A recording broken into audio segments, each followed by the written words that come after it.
Dale. Bueno, hola a todos los que no me conocen. Mi nombre es Jimena Gasser, soy residenta de tercer año. Armé esta clase junto a dos compañeras, Dai Páez y Nati Velázquez, que van a dar la clase conmigo.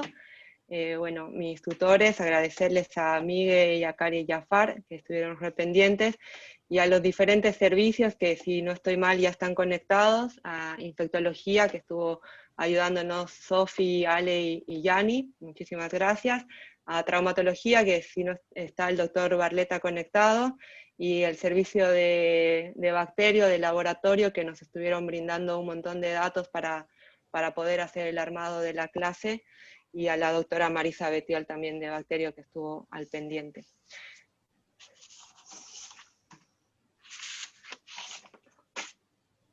Para que no me deja pasar, Miguel.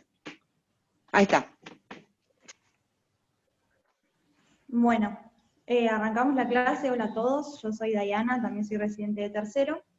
Vamos a arrancar leyendo los objetivos. Los objetivos que nos planteamos para esta clase son ampliar nuestros conocimientos acerca de la clínica y métodos diagnósticos de la artritis séptica para el reconocimiento y el abordaje de la misma. Conocer la etiología y la epidemiología de la artritis séptica en general y en nuestro medio para el tratamiento rápido, dirigido y oportuno. Valorar la gravedad de las secuelas que se puedan generar y, lo más importante, lograr un trabajo multidisciplinario. Si querés, si me pasa a la siguiente. Bueno, con respecto a la definición, la artritis séptica es la infección y la inflamación del espacio articular que es producida en la mayoría de los casos por bacterias, en algunos otros casos pueden producir por hongos, por ejemplo, y el principal mecanismo por el cual se producen es la vía hematógena, pero hay otros mecanismos que ahora, de los cuales vamos a charlar. En el 90% de los casos, las artritis sépticas son monoarticulares, es decir, van a afectar a una sola articulación. Y hay muy pocos casos que pueden ser poliarticulares, principalmente en los neonatos. Con respecto a las articulaciones que están más afectadas, la mayor parte van a ser las articulaciones de los miembros inferiores, a la cabeza, a la rodilla, con un 35 a 40%, le sigue la cadera con un 30%, el tobillo y el codo y el hombro ya son mucho menos frecuentes con respecto a los primeros. Pásame la diapo. No me deja. Espera. Ahí está. Bien. Bueno, con respecto a la patogenia, como habíamos hablado recién, la vía principal es la vía hematógena. Es decir, hay una infección en cualquier parte del organismo, se produce una bacteriemia, es decir, el microorganismo llega a la sangre y se va a depositar en el espacio articular. Esa es la forma más frecuente en la que se puede producir la artritis séptica. Hay otros dos mecanismos por los cuales se puede producir. Uno es la inoculación directa, generalmente cuando hay un traumatismo, una herida cortopunzante, puede estar relacionada con fracturas expuestas o algún cuerpo extraño, por ejemplo una prótesis, y en mucho menor medida, por ejemplo, una cirugía, en donde se puede llegar a producir. Y el otro mecanismo por el cual se pueden producir las artritis sépticas va a ser a través de un foco contiguo. Esto es re importante en los menores de 18 meses, que ahora vamos a ver por qué, en donde hay un foco contiguo que generalmente es una osteomielitis y se puede generar una artritis séptica a partir de ese foco contiguo. Ahora, una vez que el microorganismo llega al espacio articular, lo que va a producir es va a empezar a liberar sus citotoxinas y las células articulares, como los condrocitos y los sinoviocitos, también van a empezar a liberar sus propias citotoxinas. Esto lo que va a producir es el reclutamiento de los polimorfonucleares que van a comenzar a liberar enzimas proteolíticas, interleuquinas y demás, y esto es importante porque se va a producir la degradación del cartílago articular en las primeras 8 horas, así que es recontra importante hacer el diagnóstico temprano y el tratamiento oportuno para evitar todas las secuelas que se pueden generar por toda esta destrucción. Hay algunas articulaciones, por ejemplo las articulaciones de la cadera y el hombro, en donde aparte de toda esta destrucción del cartílago, lo que se va a producir es un aumento de la presión intraarticular, y esto va a producir un colapso de los vasos sanguíneos y puede llegar a generar una necrosis avascular, que la más conocida es la necrosis avascular de la cabeza del fémur, pero también en el hombro puede llegar a producirse. Si querés, pasame la siguiente. Bien. Entonces, lo que decíamos, esto es recontra importante recordar, en los menores de 18 meses lo primero que tenemos que hacer es descartar que esta artritis séptica sea a causa de un foco contiguo como la osteomielitis. ¿Qué es lo que pasa en los menores de 18 meses? Hay unos vasos sanguíneos que conectan las metáfisis con las epífisis, que son los que se llaman vasos transepificiarios, y esto hace que se conecte la metáfisis con la epífisis, por lo cual, si hay alguna infección en la metáfisis, los microorganismos pueden llegar fácilmente al espacio interarticular y generar la artritis séptica. Por lo tanto, es importante descartar la osteomielitis en el caso de los menores de 18 meses, que se presenten con una artritis séptica. Y lo mismo es más frecuente que de una artritis séptica pueda generarse la complicación de una osteomielitis. Después de los 18 meses estos vasos se atrofian, así que es excepcional que se genere una artritis séptica por un foco contiguo. Pero es importante recordar en los menores de 18 meses y tener en cuenta este dato. Si querés pasarme a la siguiente. Bueno, con respecto a la epidemiología no hay muchos datos a nivel nacional, estos datos son sacados de la Sociedad Española de Pediatría. Nos dice que hay una prevalencia en los países desarrollados de 22 casos cada 100.000 niños, suponemos que en nuestro país debe ser mayor la cantidad de casos, que es más frecuente la artritis séptica en niños que en adultos, y que de los niños en el 50% de los casos se van a producir en menores de 5 años, y de estos menores de 5 años, el grupo etario más afectado son los menores de 2 años. Bueno, nos habla de la incidencia anual de 4 casos cada 100.000 niños de artritis séptica, y de 2 a 13 casos cada 100.000 de osteomielitis. Es más frecuente la osteomielitis que la artritis séptica.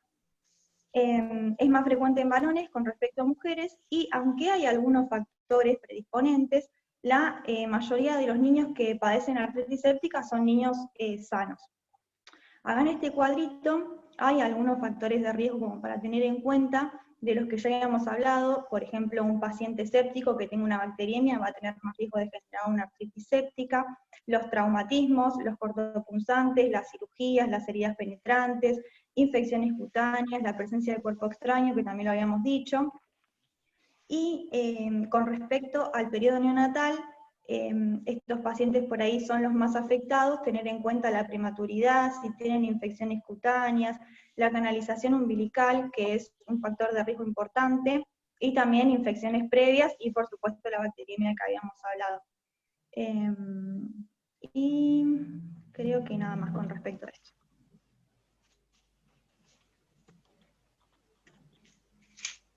Bueno, vamos a ver. No, ahí está. Bueno. Perdón, que se mueve todo, no me deja. Bueno, en cuanto vamos a seguir con etiología, tenemos que saber que el 80% de los casos se producen por bacterias. Dentro de estas bacterias, la causa más frecuente en todos los grupos etarios va a ser el Staphylo aureus, y después va a haber, algunas causas como lo son las virales, virus varicela zoster, parvovirus, rubiola, y virus de hepatitis B, virus de hepatitis C, esas son causas más raras. Y bueno, como dijo Alday, en pacientes inmunocomprometidos ya causas porque serían hongos, coccidios, histoplasmosis, pero eso, bueno, es más raro. Diferenciándolo de grupos etarios, entre 0 y 2 meses después del Staphylo aureus a la cabeza, está el Streptoagalaceae, que se contagia a través del canal del parto, causando además de meningitis, neumonías y también la artritis séptica. Dentro de los bacilos gram negativos, una etiología muy importante es el E. coli, la pseudomonas, la Neisseria meningitidis, entre otras causas, y la Candida. Entre 2 meses y 5 años después del Staphylo aureus, el agente etiológico más importante va a ser la Klebsiella, acá es donde va a aparecer esta bacteria de la que tanto estamos hablando últimamente, que eso vamos a hablar después específicamente. Después, por otro lado, el Streptococcus, el neumococo y el Haemophilus influenzae, pensarlos principalmente pacientes con vacunación incompleta. Después, en mayores de 5 años, después del estáfilo, el Streptococcus y la Neisseria gonorrhoeae, que se describe obviamente más en pacientes que son adolescentes sexualmente activos. Entonces, hablando específicamente, lo más importante de esto, que la causa más frecuente es la bacteriana, por estáfilo, y en menores de 5 años, más específicamente en menores de 3 años, hay que pensar como segunda causa la Klebsiella. Pásame la diapo.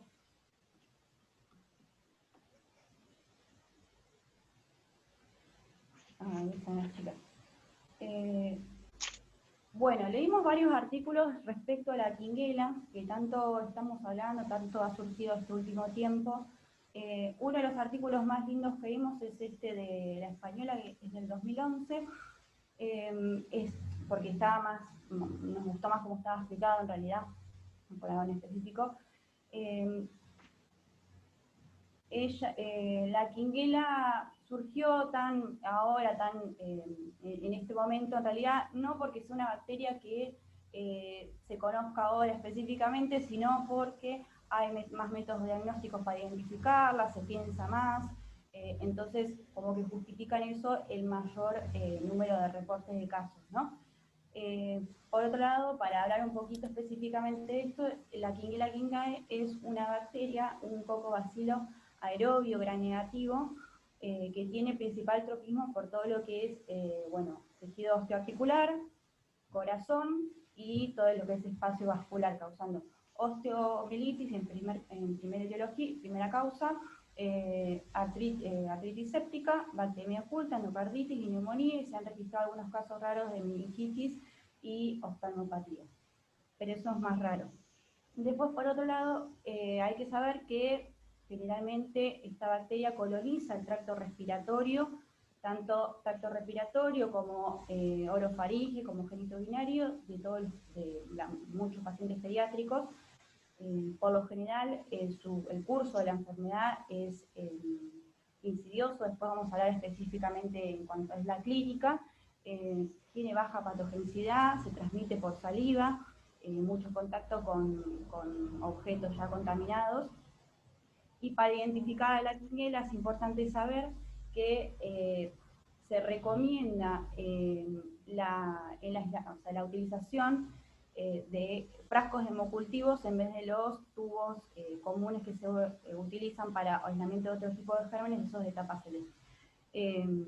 Lo ideal es inocular el líquido de la articulación directamente en frascos hemocultivos, pero bueno, después las chicas nos van a explicar un poco este tema. Después, ¿se me escucha bajito en general?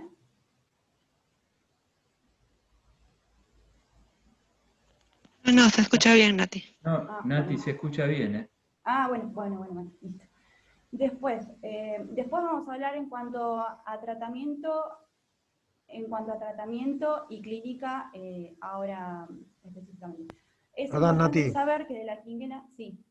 No, que se escucha un poco bajo. Nosotros lo escuchamos un poco bajo y algunas personas también. Fíjate si el micrófono tiene volumen, si lo puedes subir un poco o acércatelo más ahí. A ver, ¿ahí se escucha mejor? Un poco, tal vez en la compu. Pero bueno, si no habla un poquito fuerte y se escucha. Bueno, habla un poquito más fuerte, está bien. Es importante, pasame la diapo anterior, porfa, Jiménez, igual no está ahí, pero para aclararlo. Es importante saber, la anterior, de la quinguela, que es frecuente que los hemocultivos sean negativos y sumando, los hemocultivos son negativos y por lo general se debe a que las bacteriemias son muy cortas y por lo general sumado a una clínica que ahora la vamos a ver bastante inespecífica, leve, con hemocultivos negativos, la sospecha en este grupo etario, menores de 3 años fundamentalmente, sería de la quinguela. Bueno, afecta a las articulaciones que ya dijo Dai, en misma proporción, en el mismo orden. Continuemos y después seguimos hablando. Bueno, en cuanto a las manifestaciones clínicas, tenemos que hablar de características generales y características, particulares de cada grupo etario. Lo principal que tenemos que saber, entonces, va a ser la tríada clásica: fiebre, impotencia funcional, y la tétrada de Celso nos tiene que hacer pensar en artritis séptica. Eso es lo más importante que nos tenemos que acordar. Después hay algunas cosas específicas, como el periodo neonatal en lactantes, va a ser una clínica, como siempre en los neos, en los lactantes, es más insidiosa, rechazo alimentario, irritabilidad, muy inespecífica. Hay algunas posturas asimétricas que pueden hacer sospechar esta causa. un aspecto pseudoparalítico, que todo se debe a que, bueno, va a haber un miembro que va a estar afectado, siempre pensando que, o sea, las causas más frecuentes van a ser cadera y rodilla, entonces por eso me refiero a la postura preferencial. ¿Qué va a hacer? A la postura que menos dolor le genere.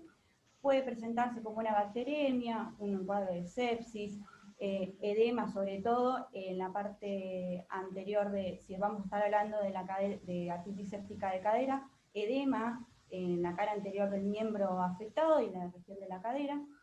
Después vamos un poco con el examen físico.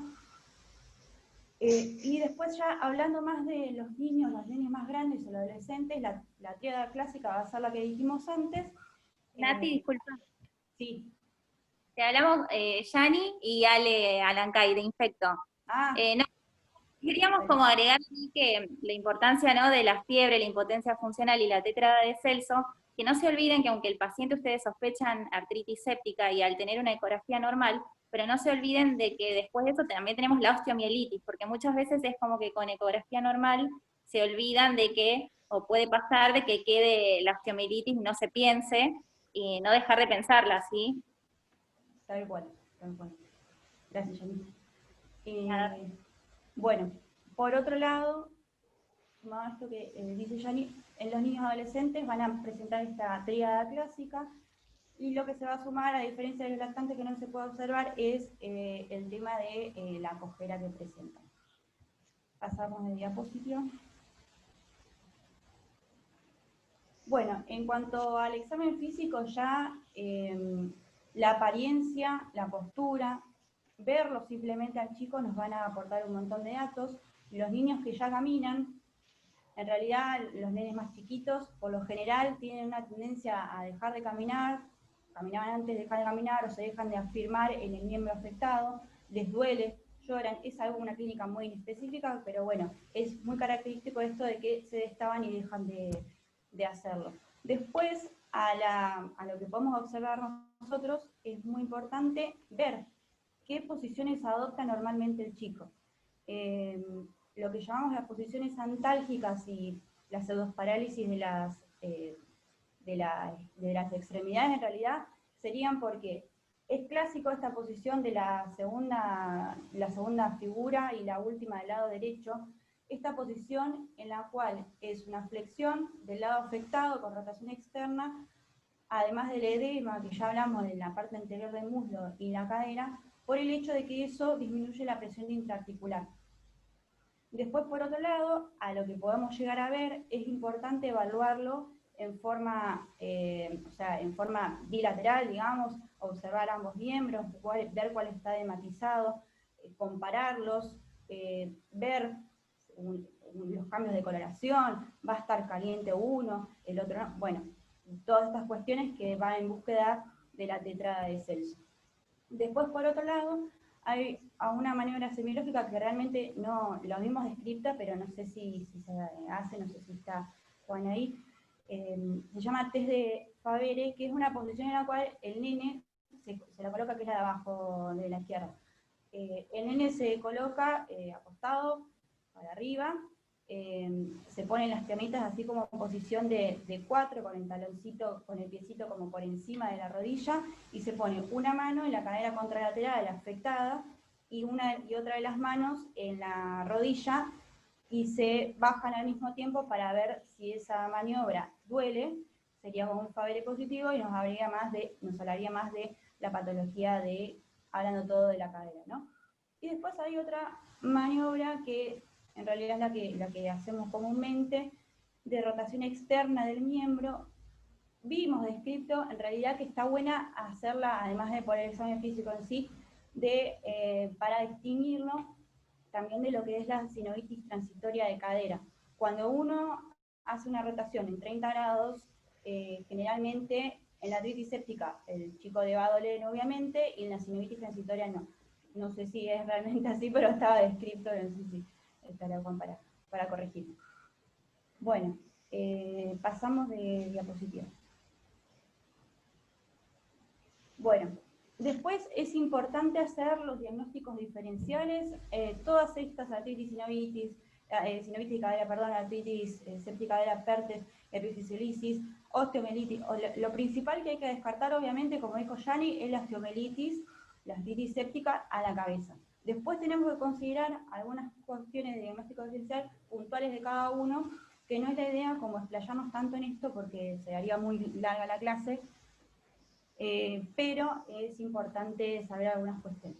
En cuanto a la epifisiolisis de cadera, empezando por la parte derecha, es la típica que se presenta en realidad todas, se presentan más en lo que son los varones, esta específicamente más adolescente, se presenta entre 8, 12, 13 años, es de inicio agudo, y la típica es el varoncito medio gordito, que se presenta en buen estado general, afebril. La epifisiolisis es como una lesión a nivel entre la cabeza femoral y el cuello, que por alguna cuestión, ya sea vascular o debilidad, estás más propenso ante una caída capaz que media banal que se genere esta lesión. Por otro lado, la enfermedad de Pertes, a ver, hay 2 personas que quieren hablar, 3 personas que quieren hablar. No, Nati, una pavada de la epifisiolisis de cabeza, por ahí se quejan de dolor de rodilla, y el problema lo tienen en la cadera. En la cadera. Y hay que pedir una placa especial, un perfil, la posición de Lowenstein. Hay más personas que quieren hablar, me parece.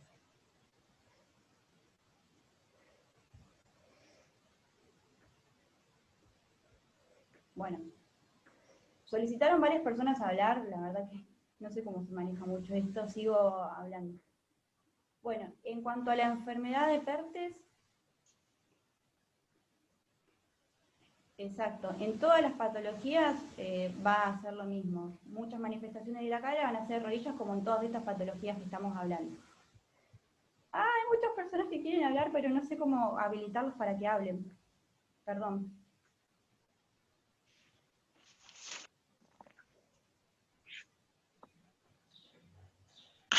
Que se activen el micrófono, no sé si se lo pueden activar. Es que lo solicitan, aparece el cartel, admito, y no habla nadie, pero aparecieron como... No, pero es que los estoy admitiendo en la reunión, Nati.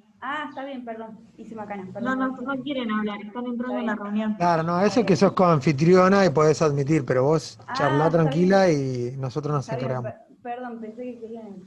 Bueno, en cuanto, hablamos un poco de epifisiolisis, en cuanto a la enfermedad de Pertes, se da más o menos en promedio entre la edad de 4 a 10 años, masculino a todos, es de curso insidioso, intermitente, muchas veces asintomático. Lo que pasa en la enfermedad de Pertes es que hay una alteración vascular en la cual la cabeza femoral se queda sin la irrigación correspondiente, se empieza a necrosar, hay una revascularización, reosificación, y en el medio, como el nene no tiene tanta sintomatología, sigue con su vida, haciendo su habitualidad, entonces esa cabeza femoral que se está reconstituyendo empiezan como a generar como microfracturas, y eso es lo que genera la deformidad, que bueno, uno cuando lo pide en la placa, en vez de ver la cabeza femoral bien redondita, se ve como medio irregular. Los nenes también están en buen estado general, afebriles, y es esto, básicamente es también importante descartar. Bueno, diagnóstico diferencial con artritis séptica, que ya estuvimos hablando, que también va a ser una patología aguda, y generalmente va a tener esta presentación de la tríada que hablamos, fiebre, impotencia funcional, principalmente, y después la sinovitis transitoria de cadera, y la tríada de Celsus, perdón. Y después de la sinovitis transitoria de cadera, esta patología, en realidad también más o menos la misma edad que la de Pertes, 3-9 años, masculino, un dolor intenso, que se va a irradiar, todos estos dolores se van a irradiar a la rodilla, muslo, glúteo, por alrededor, digamos, de donde está lesionado, presenta cojera como el resto, y los nenes están en buen estado general. Lo característico también de esta patología es que por lo general tienen un pródromo de un cuadro respiratorio o un cuadro viral 7-14 días previos. Pero bueno, de todo esto lo que tiene que quedar es que lo más importante es pensar en diagnósticos diferenciales, pero ante lo más importante de todo es descartar osteomielitis y artritis séptica. ¿Seguimos? Bueno, respecto al diagnóstico, cuando nosotros sospechamos de un paciente que tenga una afectación articular, obviamente a la cabeza, todo lo que habló Nati de la clínica, la anamnesis, es importante sacar una analítica sanguínea donde vamos a solicitar siempre, y obviamente esto va a ayudar al diagnóstico, un hemograma, donde podemos observar una leucocitosis con predominio de neutrófilos. No suelen estar muy elevados y en algunas oportunidades inclusive pueden ser normal. La PCR es sumamente importante tanto para el diagnóstico como para el seguimiento y para evaluar también la terapéutica, que lo vamos a hablar más adelante.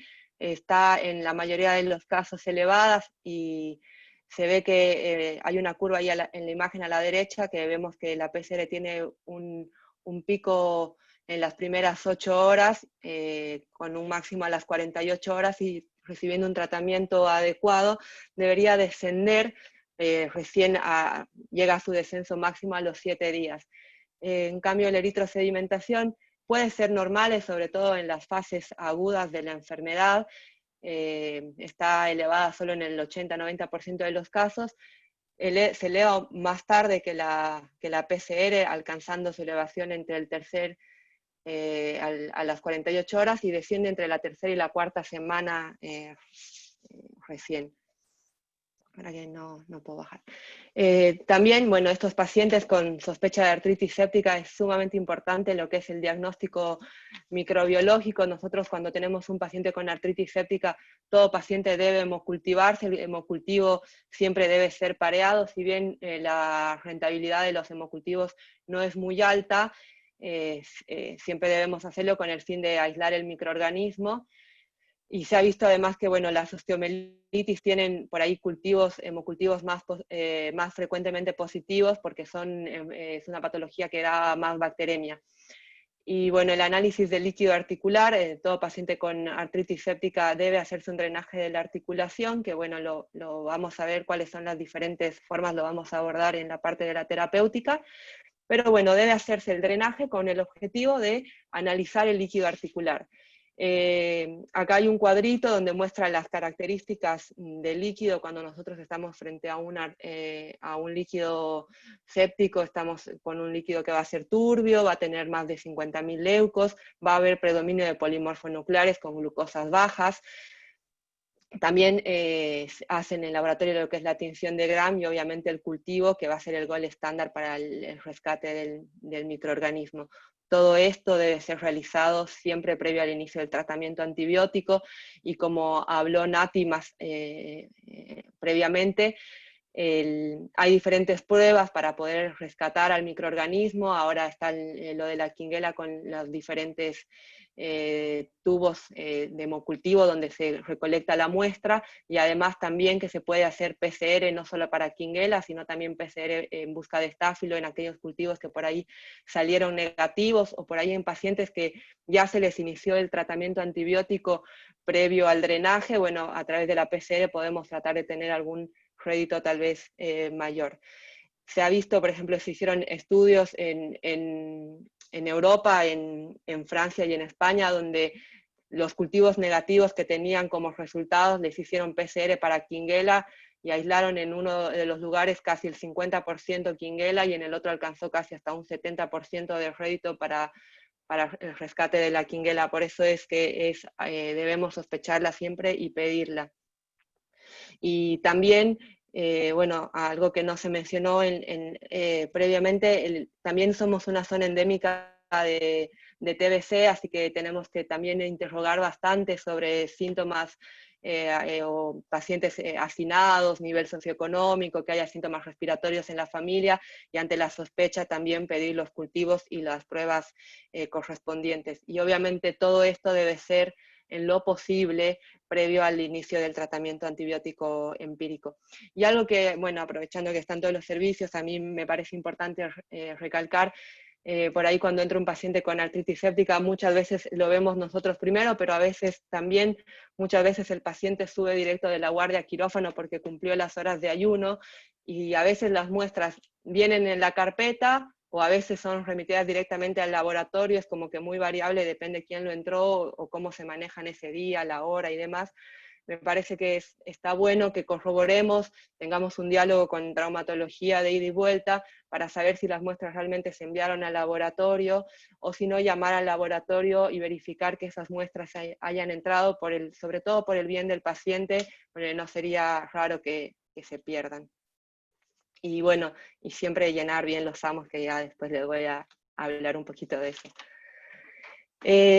Bueno, estos son un poco resumiendo lo que les hablé y habló Nati, son los criterios de Kocher, que abarcan lo que son la clínica, la fiebre, la eritrosedimentación y los blancos, y actualmente también se toma en cuenta la PCR, que da un puntaje, y cuanto más criterios cumpla, estamos ante la posibilidad más alta de estar cursando con una artritis séptica. Y bueno, perdón, toda artritis... Jimena, los chicos de Infecto creo que quieren hablar. Dale. Sí, perdón, chicas. Queríamos sumar que cuando nosotros le mandamos cultivo del líquido articular, cuando cierra negativo, los chicos de bacteria automáticamente le hacen las PCR para estáfilo, meningo y haemophilus. Nada, como para que sepan eso. Y bueno, el que acá no tenemos para hacerle las PCR para Quinguela. Tuvimos un paciente en marzo que se sospechó en el cultivo y se mandó la muestra, creo, si no me equivoco, al Malbrán, y fue finalmente una Quinguela. ¿Puedo comentar? Soy Paula del laboratorio. Gracias, chicas de Infecto. Sí, es como dice Mara, a veces las PCR que se piden cuando cierran los cultivos son dirigidas a los patógenos que están bajo sospecha. Pero sí, esos 3 que nombró tenemos la capacidad de hacerlo. Y respecto a Quinguela, se está pensando en incorporarla, en pedir los materiales necesarios para poder en algún momento no muy lejano hacer la PCR de Quinguela. Y otra aclaración respecto a lo de las botellas de hemocultivos, es un medio más que usamos nosotros para recuperarlo, pero no quiere decir que ustedes tienen que inocular la muestra en la botella, eso lo hacemos nosotros a partir del tubo de líquido que van a colectar ustedes, pero que sirve mucho para recuperar Quinguela, porque al diluirse en el medio que trae la botella se eliminan interferentes que hacen que las bacterias no crezcan. Así que bueno, eso se libera de inhibidores y ahí aumenta mucho el porcentaje de recuperación. Nada más. María Paula, perdóname una pregunta. ¿Y han podido aislar en el laboratorio Quinguela? ¿Lo están pudiendo hacer o no han tenido caso? Hemos tenido, sí, este año tuvimos uno de un líquido articular y uno de un hemocultivo. Después en los números que va a mostrar nuestra compañera que está hablando, se va a ver. No tenemos el porcentaje que han tenido en otros centros, pero sí se ha recuperado, pero el porcentaje es muy bajito. Perfecto, gracias. Una cosita quería decirle, que muchas veces las enfermedades reumatológicas nos confunden con artritis sépticas por un par de cosas, porque vienen febriles, bueno, vienen con la rodilla inflamada o lo que sea, y los reactantes de fase aguda vienen PCR alta y eritros alta. Y encima, a veces, no sé si justo habrá algún traumatólogo, la gente del laboratorio también nos puede ayudar. Cuando se punzan esas articulaciones, por ahí se informa que el líquido es purulento, pero no se hace un conteo de los glóbulos blancos. O sea, no nos dicen si son 20.000 o si son 70.000. A ver si alguien me puede aclarar un poco eso. Gracias. Sí, bueno, yo fui resi, estuve en la guardia también, y lo que pasa con los articulares es que son líquidos que suelen ser muy viscosos o presentar coágulos. Cuando eso es así, los recuentos que podamos hacer en cámara son poco fiables, y si tiene coágulos se suele informar purulento con coágulo y no se informa un recuento celular. Pero siempre igual se trata de que esa situación, bueno, si tiene coágulo no se puede hacer nada, pero si es cualquier otro líquido se cuentan en cámara siempre. ¿Se entiende? ¿O quedó claro? Sí, gracias. Lo que pasa es que uno, ve en la literatura esos números y después en la realidad, bueno, acabas de explicar que hay una dificultad técnica. Gracias, María Paula. Bueno, volviendo a los criterios, como hemos dicho, la artritis séptica, para sellar el diagnóstico se requiere el rescate microbiológico, ya sea en el cultivo del líquido sinovial o en los hemocultivos, y con este recuento de leucocitos mayor a 50.000.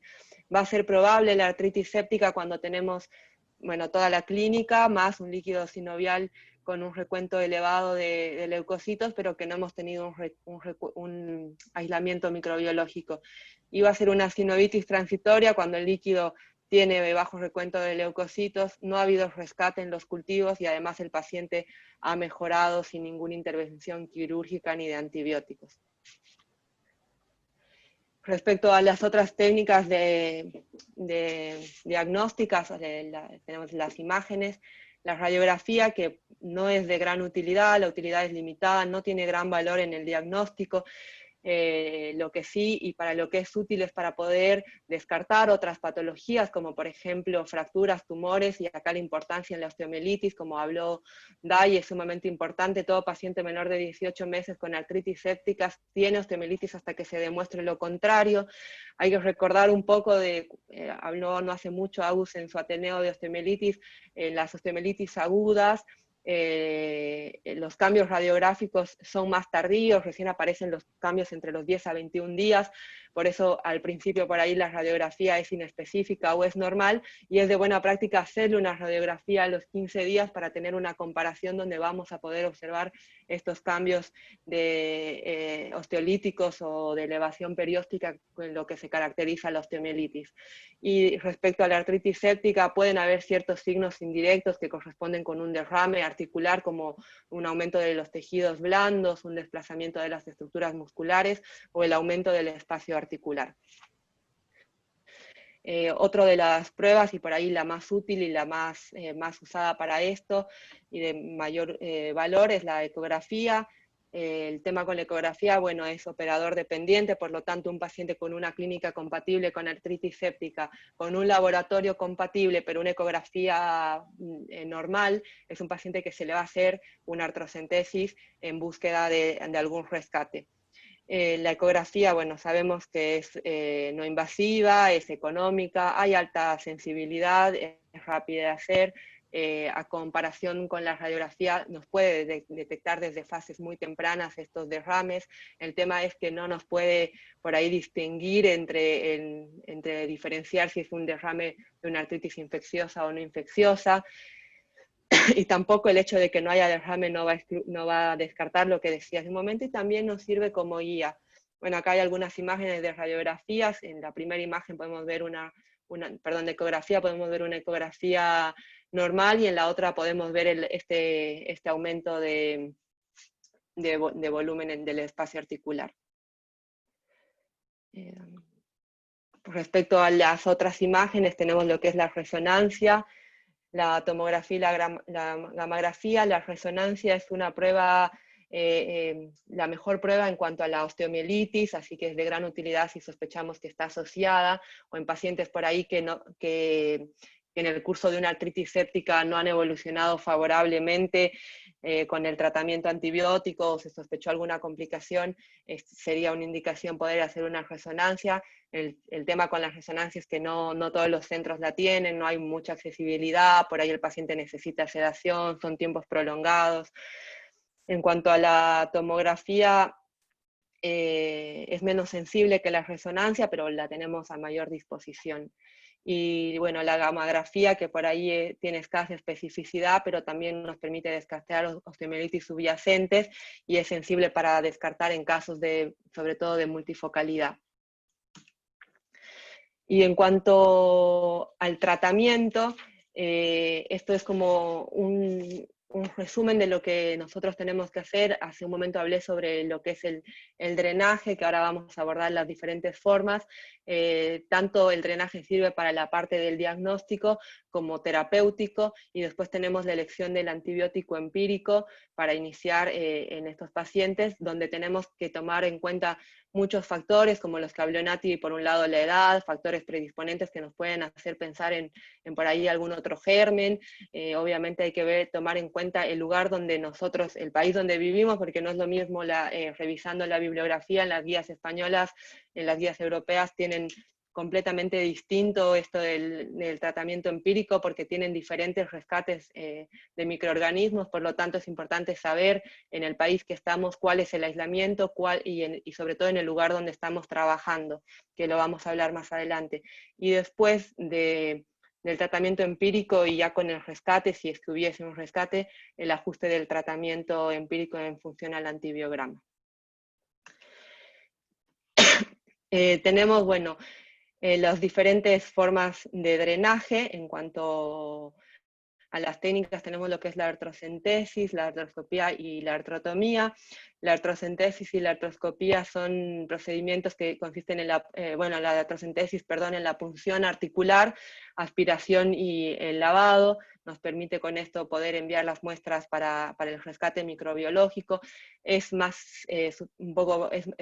técnica sencilla, pero tiene más dificultades en lo que es la artritis séptica de cadera y de hombro. Si bien hay estudios que avalan que se puede hacer una artrocentesis en cadera y hombro, requiere mayor destreza por parte del cirujano ortopédico, por lo tanto se recomienda, o muchas guías recomiendan que de tratarse de una artritis séptica de cadera o de hombro, la elección sea una artrotomía y no una artrocentesis.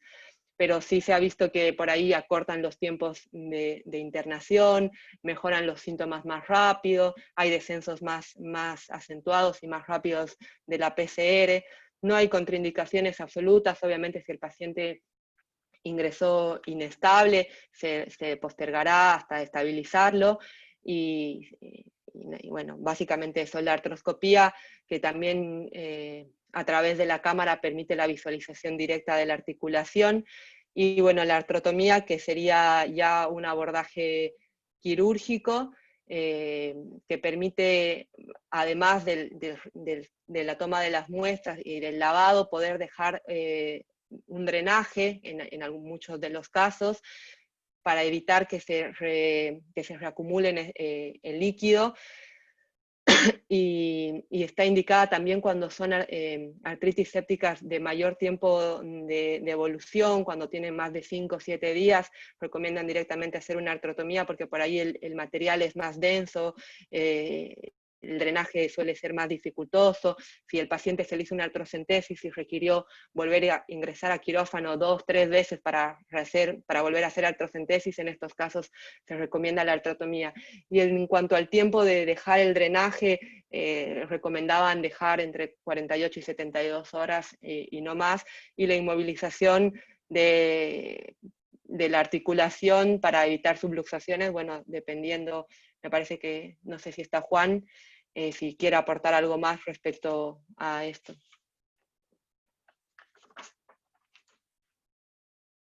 Bueno, me parece que sigo. Hola, ¿cómo están? ¿Me escuchan? Sí, sí. Hola. No, quería... Hola. Una cosa, ¿cómo estás? La artrocentesis, que es la punción articular, la hacemos siempre.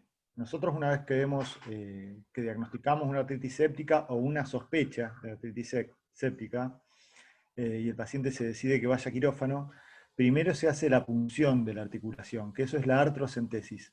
Con la punción vemos las características físicas del líquido, ¿sí? Si es un líquido que impresiona, infeccioso, ahí hacemos la artrotomía, o sea, abrimos la articulación, ¿sí? La artrocentesis sola como tratamiento de una artritis séptica es insuficiente. Lo conveniente, lo que hay que hacer es un lavado fisiológico lo más intenso posible, para poder sacar todos los detritus y todos los componentes infecciosos. La artroscopía es otra posibilidad de lavado con el artroscopio, con la cámara y para determinadas articulaciones. En la rodilla es fácil de hacer, ¿sí? Con mínima incisión se hace un lavado muy profundo, porque la artroscopía lo que necesita es mucho líquido fisiológico, ¿sí? Entonces por barrido es un lavado bien profundo e intenso. En el tobillo también se puede hacer, pero en la cadera es mucho más difícil, mucha dificultad técnica y más en un niño. Así que artroscopía de cadera para artritis séptica, poco probable. Para rodilla sí, para tobillo más o menos. Función articular siempre, pero no como definitivo. Artrotomía, doble estándar, lo mejor siempre. Gracias. Juan, perdóname, ¿y tienen artroscopio? ¿Ustedes están haciéndolo eso o no? ¿Ahí en el hospital?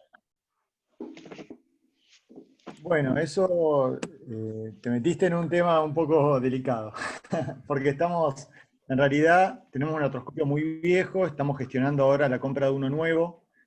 Teóricamente la compra es un tanto inminente, tal vez salga ahora, y el artroscopio que hay viejo podría servir para lavar, pero no para cosas más complejas, ¿sí? Pero no lo usamos porque es bastante viejo y no sirve mucho. Pero si tuviéramos de nuevo, si finalmente se puede concluir la compra, lo vamos a usar. Gracias, gracias. Bueno, respecto a la terapia antibiótica, tenemos lo que es la terapia intravenosa empírica, que debe ser precoz una vez realizada la toma de las muestras. Acá nuevamente puse el cuadro de los aislamientos de los microorganismos más frecuentes por edad. No podemos dejar de cubrir a la cabeza el estafilococo en todos los casos y en todos los grupos etarios. Hablando sobre los aislamientos locales y las resistencias, Argentina tiene una resistencia, una prevalencia de SAMR mayor al 50%, por lo tanto el antibiótico de elección en estos casos es la clindamicina. Así que si estamos frente a un paciente menor de 5 años, debemos cubrir el estáfilo considerando que es un SAMR con clindamicina. Y como hemos hablado previamente sobre la Quinguela quingae, que tiene mayor frecuencia y prevalencia en menores de 5 años, también debemos cubrirla con un beta-lactámico y en el hospital la elección es la ceftriaxona. Así que ese sería el esquema ideal en los menores de 5 años. En los pacientes mayores de 5 años, podrían andar bien solo con clindamicina. Si estamos frente a adolescentes sexualmente activos, volver a pensar en el gonococo y cubrirlo con ceftriaxona, así que nuevamente iría clinda ceftriaxona. Y obviamente si estamos frente a un paciente que está séptico, que está cursando complicaciones, está repercutido hemodinámicamente, vamos a ir de entrada con vancomicina y ceftriaxona. Es como un resumencito de los antibióticos que se utilizan en el hospital. Y el TMS, bueno, lo que hablábamos con infectología, la clinda por ahí tiene mayor penetrancia ósea, es un antibiótico más utilizado, si bien tanto la clinda como el TMS son dos antibióticos con alta sensibilidad y ambos están recomendados, hay más estudios sobre la clinda y por eso hay una preferencia hacia la clinda. Pero cuando el paciente por ahí tiene una evolución que no es la esperada y no está andando como nos gustaría, no hay un descenso en la PCR y demás, podemos pensar también que sea resistente a la clinda, porque hay un porcentaje mayor de resistencia a la clinda que al TMS, y agregarle a este esquema TMS. No sé si los de Infecto quieren decir algo respecto a eso.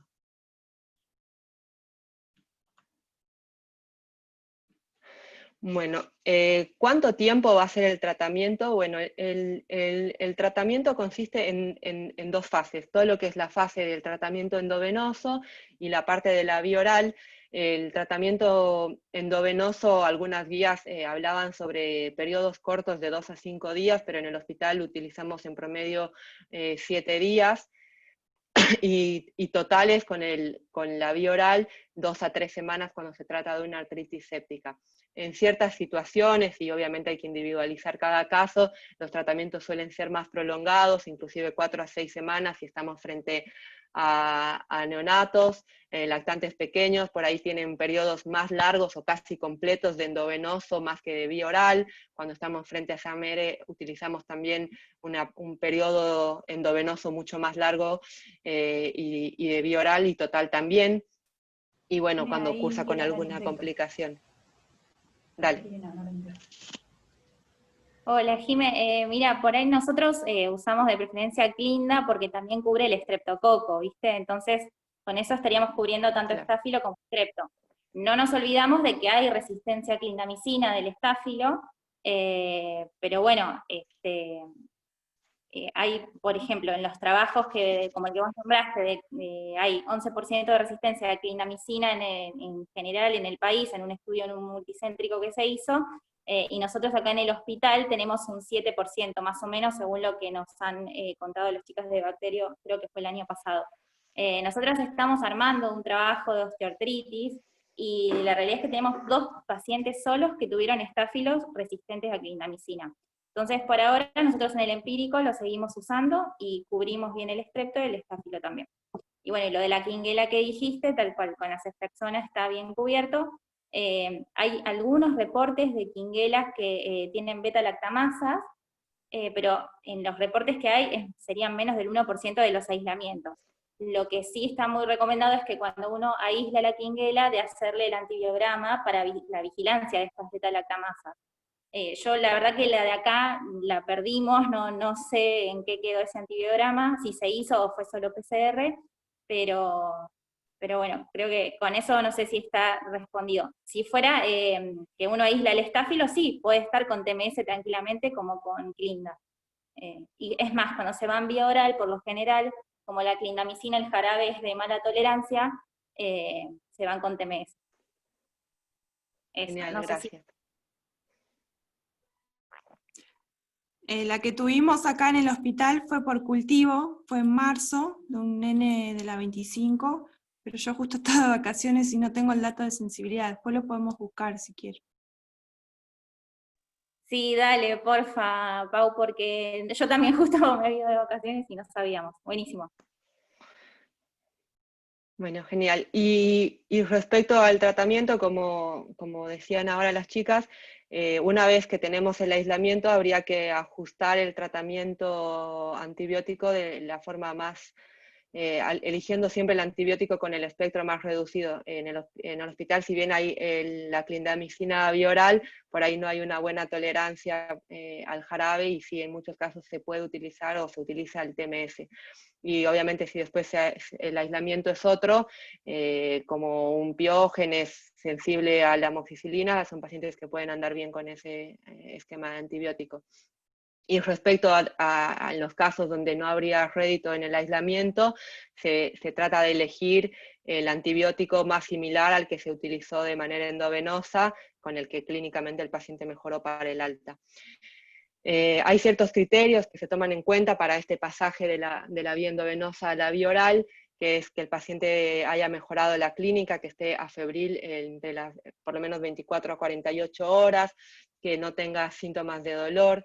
La PCR, que es lo que decía al principio, que es importante para el seguimiento, que tenga un descenso de por lo menos el 50% de la PCR más alta, que no tenga complicaciones en caso de que tuvo hemocultivos positivos, haya negativizado, y que no estemos frente a patógenos virulentos como el SAME.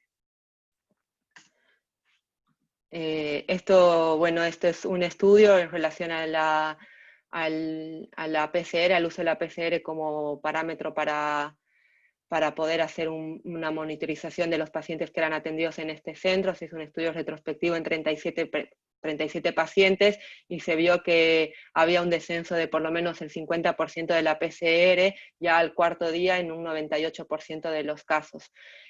Pasaron, por lo tanto, la PCR con la mejoría clínica sería lo más importante para poder tomar la decisión de que el paciente pueda pasar a la vía oral. Si esta PCR no va descendiendo a lo esperado, hay que ir en busca de las complicaciones o replantearnos algunas cosas. Y suele ser inclusive un parámetro más útil que la fiebre, como se demostró en este estudio. Este es otro estudio, que es justamente el que estaba mencionando los chicos de Infecto ahorita, que es un estudio que se hizo acá en la Argentina, en 10 hospitales. Acá en Buenos Aires participaron el Hospital Gutiérrez y el Elizalde de Capital. Es un trabajo acerca del estafilococo adquirido en la comunidad, donde se hicieron un estudio a 1.141 pacientes, donde se vio que casi un 79% de estos pacientes que tenían infecciones por estáfilo eran un estáfilo resistente. La edad que se vio más afectada por estas infecciones fueron entre los 2 y los 4 años y requirieron hospitalización casi un 30% de los menores de 5 años. Ahí a la izquierda un cuadrito de la predilección, las formas clínicas más frecuentes por el estáfilo a la cabeza, las infecciones de piel y partes blandas con un 66%, después las neumonías, sepsis, bacteremias, y después le siguen las infecciones osteoarticulares como la osteomielitis y la artritis séptica. La letalidad en el trabajo fue una letalidad total del 2.2%, que tenían asociados ciertos factores, como una edad promedio de mayores a los 8 años, que hayan presentado sepsis o bacteremia en este transcurso de la infección, que hayan tenido meningitis o neumonía. Y abajo un poco de lo que hablaban las chicas, que es los antibiogramas, la resistencia, donde había una resistencia a la clinda de un 11%, y en relación con el TMS de solo el 0,6%.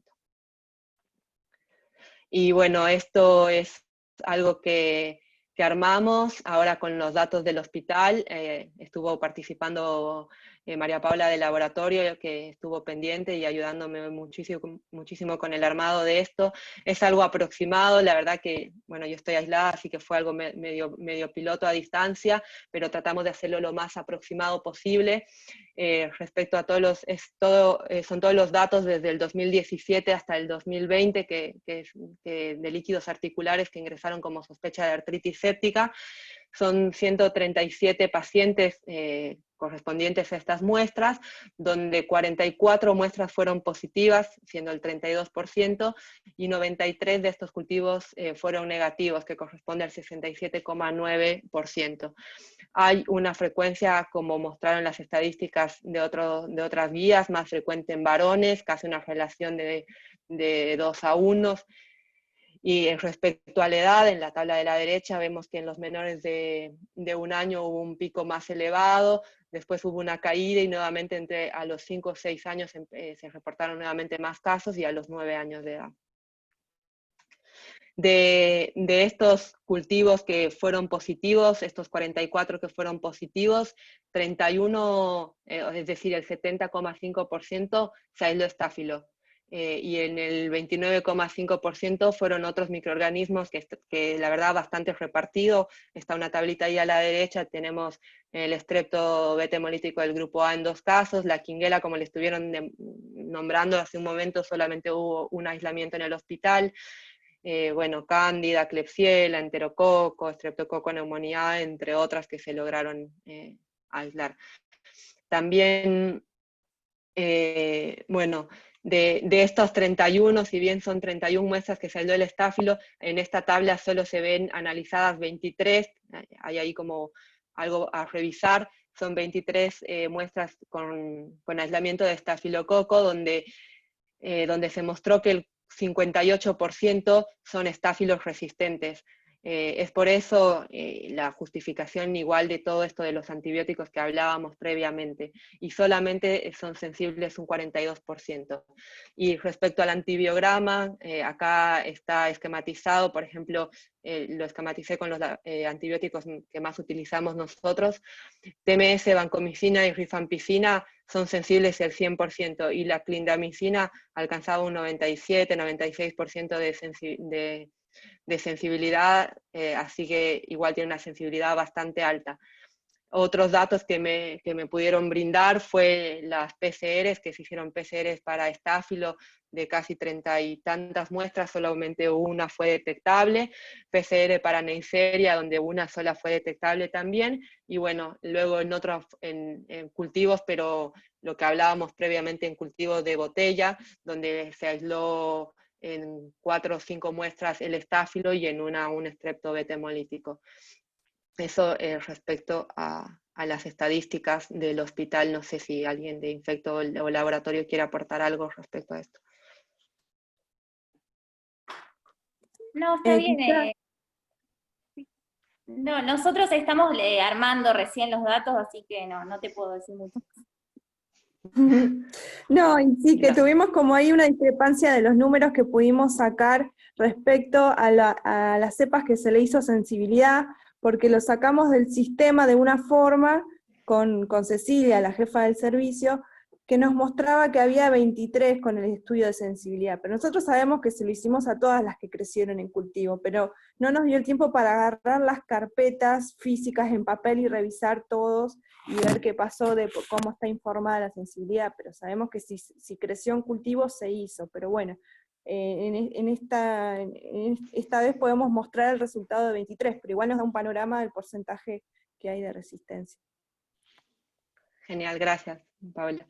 Y bueno, algo que a mí me llamó la atención cuando estaba haciendo esto, era ver que por ahí cuando me fui a hacer el porcentaje de las edades, muchos de los pacientes no tenían la edad, así que de ahí la importancia de llenar bien los amos por parte de nosotros con la fecha del nacimiento. Sobre todo, siempre la ponemos, pero sabemos que hay gente que tiene letras y letras que por ahí no se entiende, y bueno, ahí agradezco a Rocío Egoguro de Segundo, que estuvo toda una tarde sentada sacándome de cada paciente la fecha de nacimiento.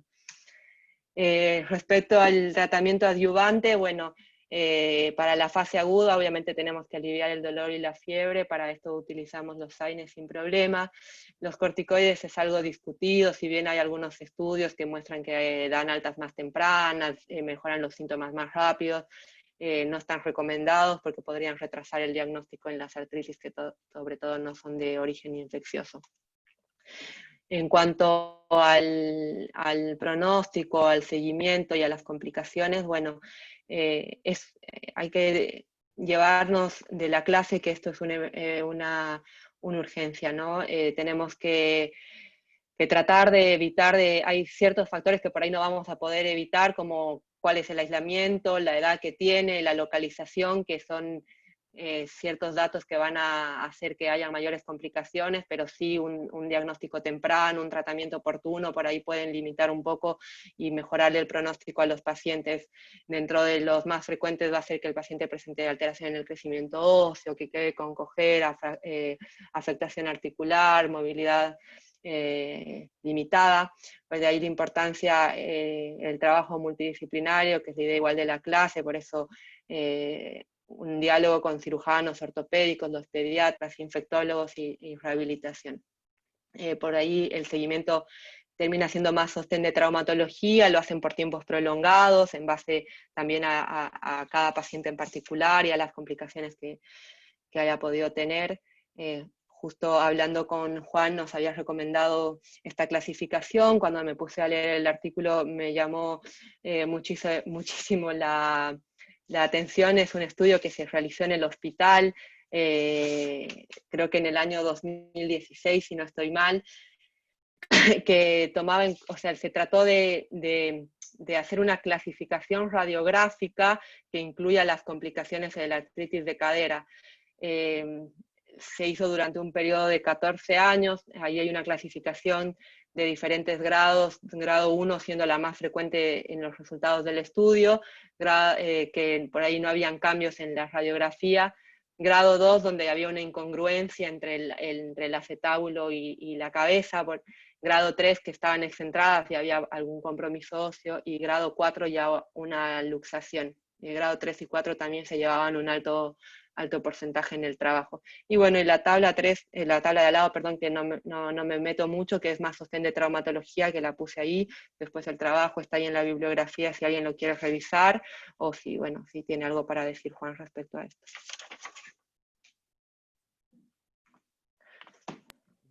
Lo que podría aclarar de la clasificación te quería hablar. La clasificación Ludovica, los tratamientos, después son ya osteotomías que son cirugías bastante grandes, bastante complicadas, ¿sí? Si bien la mayoría son los sin cambios o incongruentes, las excentradas y las luxadas, grado 3 y 4, ves que hay toda una gama de cirugías distintas, muy invasivas para resolverlo, ¿sí? O sea, son pacientes que quedan secuelados de por vida. Por eso es la importancia de la velocidad en el tratamiento. Cada minuto que un paciente tiene una artritis séptica, está perdiendo cartílago que no se recupera, ¿sí? Y también se lesiona la fisis y eso es lo que da después las alteraciones, las deformidades. Nada más, eso quería aclarar. Gracias. Y bueno, y para terminar, les hicimos este cuadrito como una ayuda a memoria para, sobre todo los chicos de primero, si lo quieren imprimir, o el que quiera, para ponerlo al cuadernito de la guardia, donde hace un resumen de la sospecha diagnóstica, qué le tenemos que pedir al paciente, cómo lo vamos a cubrir en el tratamiento empírico, y bueno, esperemos que les sirva. Acá la bibliografía, si alguien quiere leer alguno de los artículos mencionados, básicamente nos basamos en un consenso de la español de pediatría, infectología y reumatología pediátrica de España. Y nada, bueno, muchas gracias, espero que les haya gustado, no sé si tienen alguna pregunta. Sí, soy Sofía. ¿Podrías volver a la diapositiva anterior, el resumen que hicieron ustedes? Sí. Bien. Yo quiero hacer unas acotaciones. En primera instancia, las felicito porque quedó impecable. Es un tema complejísimo, muy largo, y la verdad que me gustó muchísimo cómo lo han abordado, ¿sí? Así que felicitaciones a las tres. Después, ustedes saben que yo tengo una visión siempre muy sesgada hacia los pacientes críticos, pero cuando tenemos enfermedades graves por Staphylococcus aureus en terapia, el shock séptico de la comunidad, siempre pensamos en aureus y el streptopiógenes, y el foco primario es osteoarticular. Es rarísimo que no lo sea. Entonces, cuando se recomienda el tratamiento con clindamicina, ustedes lo están haciendo, nosotros de Infectos lo hacemos, y también está en las guías internacionales, es considerando que el paciente no está séptico. Si yo tengo un paciente con una artritis séptica y tengo un foco a distancia, el paciente lo veo taquipneico porque pienso que tiene una neumonía, el paciente lo evalúo séptico, tiene altísimo riesgo porque es un bebé menor de 18 meses, no le tengan miedo a usar vancomicina. Usted sabe que yo siempre recomiendo que hemocultiven, traten obviamente de que controlar el foco, eso lo hace Traumato, pero pongan vancomicina. No tengan duda, la clindamicina es un tratamiento local para ese foco osteoarticular. Pero si el paciente tiene riesgo de estar bacteriémico, desarrolla sepsis, usted lo ve séptico, tiene focos a distancia, el tratamiento es empírico vancomicina. Después, si es un SAMS, le pondremos céfalo de primera. Pero entonces, eso quiero transmitírselo a los residentes ahora, y que sepan que nadie los va a criticar por poner banco, todo lo contrario. Después, si los hemocultivos son negativos y el paciente anduvo re bien, impecable, se adecúa y queda con clínico o con el antibiótico que tenga que ser. En neonatos es lo mismo. Cada vez estamos viendo más compromiso en neo por Staphylococcus aureus, que antes no era frecuente. Y un dato, siempre pregúntenle al familiar si en la familia hay casos de forunculosis, porque realmente es de libro, donde hay un paciente con infección invasiva por aureus, tienen familiar con forunculosis, eso suele ser así.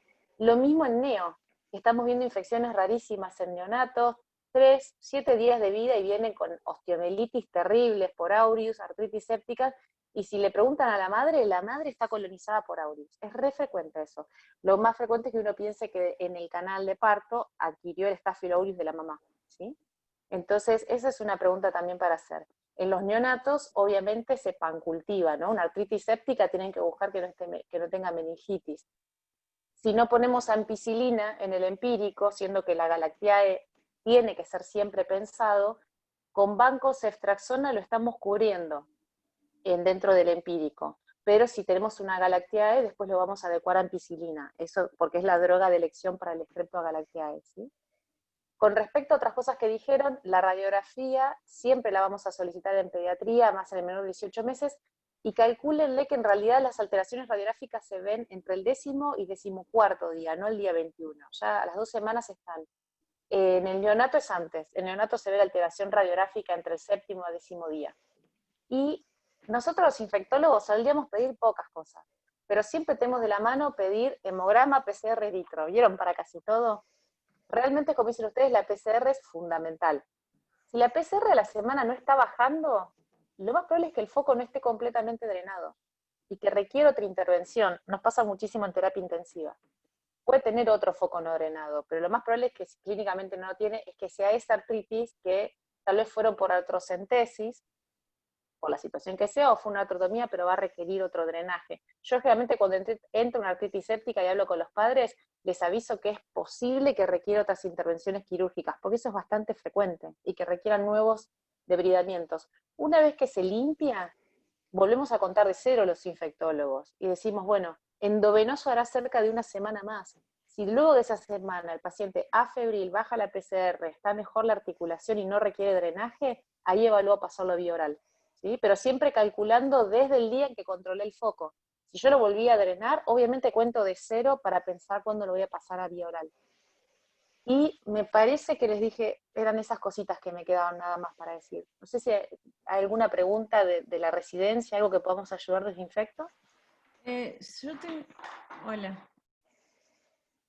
Tengo una pregunta, porque no me quedó claro, o sea, partiendo del cuadro, después de la intervención que hicieron las chicas de Infecto cuando terminaron de decir el tratamiento,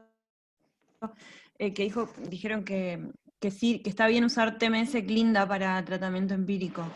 Y, o sea, habíamos quedado como... eso no entendí. No dijo Yani TMS Clinda. ¿Yani? Sí, no, que no fue las dos TMS Clinda. Nada, que en el empírico está bien usar Clinda, que justamente hablábamos esto de que con menor del 15% de resistencia uno lo puede usar en el empírico. Fue eso, no, lo del TMS creo que no sé. Bien, no. No sé. Ustedes están tratando con Clinda, acuérdense que con Clinda están tratando el Staphylo aureus, tanto Meties y MTR, que se espera que sean sensibles a Clinda, y al Streptopiógenes. Tiene esa ventaja. Si ustedes van a poner TMS en el empírico y no saben qué es lo que tiene el paciente, por lo tanto es empírico, van a tener que usar un beta-lactámico para seguir cubriendo al piógenes. Esto sí, una cefalosporina de primera, de tercera si además quiero cubrir al meningococo, eso va a depender del paciente que tenga enfrente. O ampicilina, ¿sí? Que usando Clinda sola está cubriendo ambos gérmenes. Pero bueno, eso siempre es el juego que hace uno con el paciente que tiene enfrente y qué gérmenes está sospechando, ¿sí? Pero sí, TMS Clinda no es la combinación. Si usan TMS, usen un beta-lactámico. No usen una clindamicina que además les va a estar dando una cobertura antianaerobia que no necesitan, el paciente puede tener diarrea. Es un exceso de cobertura que no es adecuada. Yo lo que entiendo que preguntaba Pau, era cuando Janina comentó que una vez con el aislamiento del Staphylococcus aureus, cuando lo pasamos a vía oral, tal vez se podría utilizar TMS en vez de Clinda. Yo había entendido que esa era la aclaración que había hecho Janina, no de utilizar TMS y Clinda. Claro, eso sería... Nos encanta el TMS. Sí, eso sería teniendo el aislamiento del estáfilo, que el TMS, tanto para estáfilo meticilino sensible como resistente, lo podríamos indicar. Particularmente del servicio nos gusta mucho el TMS, y por esto que decíamos, que el paciente quizás anduvo bien con clindamicina, pero al irse de alta, puede ser que el jarabe de clinda no lo tolere bien, y nosotros también, que nos gusta el TMS, los rotamos a TMS. Creo que ahí sería la duda. Claro, y si tenemos al paciente que estaba con Clinda endovenoso y anduvo bien, pero no tenemos aislamiento, que recuerden, lo más frecuente es no tener aislamiento, cuando lo pasemos a vía oral, si no tolera la Clinda o lo que sea, le ponemos TMS amoxi, TMS cefalexina si quieren. Tenemos que cubrir lo mismo que estábamos cubriendo con el empírico y anduvo bien. Sí.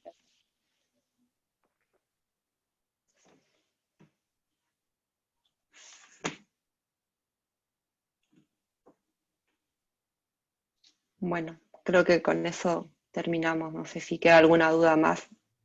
Yo quería comentarles que, bueno, primero me encantó la clase que hicieron. Estuvo buenísimo que lo que armaron entre las tres fue muy, muy completo, se entendió mucho y respondió por ahí a muchísimas de las dudas y puntos que nos habíamos planteado cuando habíamos comenzado a hablar sobre la clase.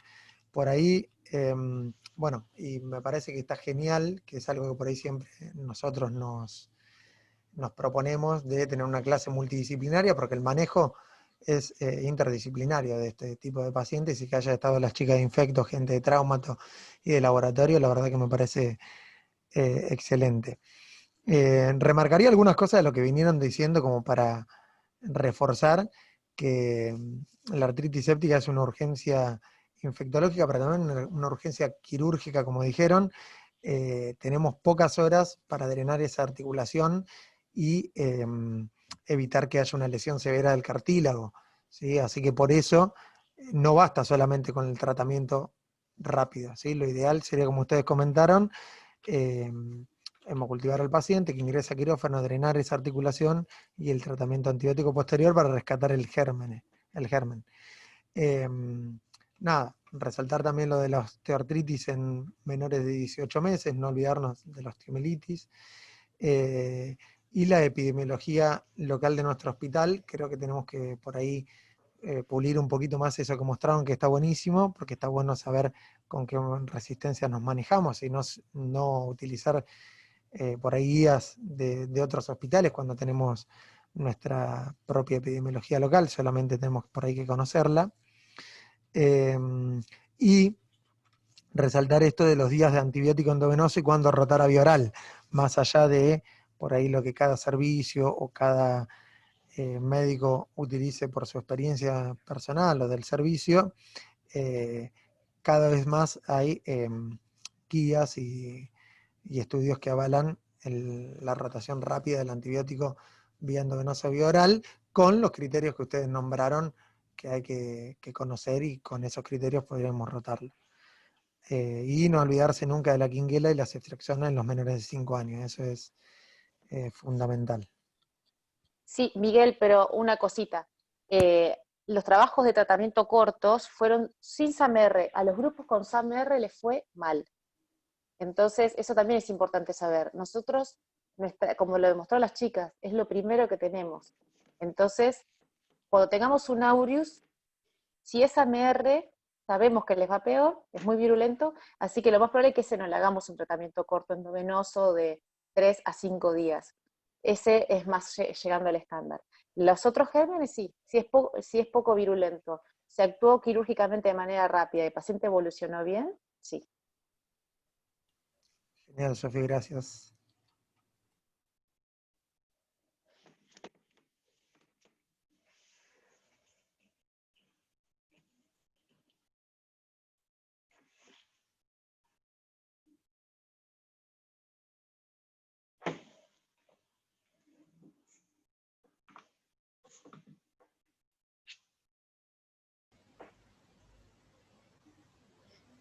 Bueno, Jimé, nos vamos. Bueno, gracias. Vámonos. No sé cómo cerrarla igual.